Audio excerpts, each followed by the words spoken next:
on your Facebook profile. If you want to set your hometown, you can do that. In this video we'll tell you how to set your hometown on your Facebook profile. For this, open the Facebook application. After that, above you can see your profile photo. Click on this profile photo.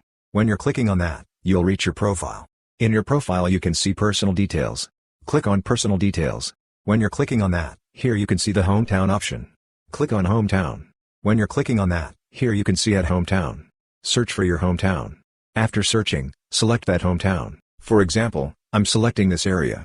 And after that, down here you can see who can see this. Just click on this. And here you can see so many options. If you want everyone to see this, you need to select public. But if you want only friends to see this, you can select friends.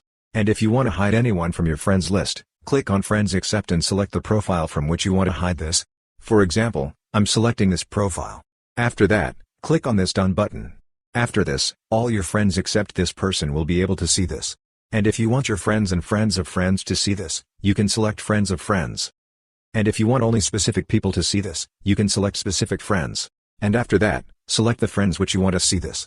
For example, I'm selecting this profile. After that, click on this done button. And another thing is that if you don't want others to see this, you can select only me and click on this done button. Anyways, you can set this according to your need. For example, now I am selecting only me. You can set it according to your need. After that, when you're clicking on this done button, here you can see the save button. Click on this save button. When you're clicking on that, those settings will be saved. And another thing is that here you can see post to feed. If you want to see these changes in your feed also, you can click on share. But if you don't want that, you can go back.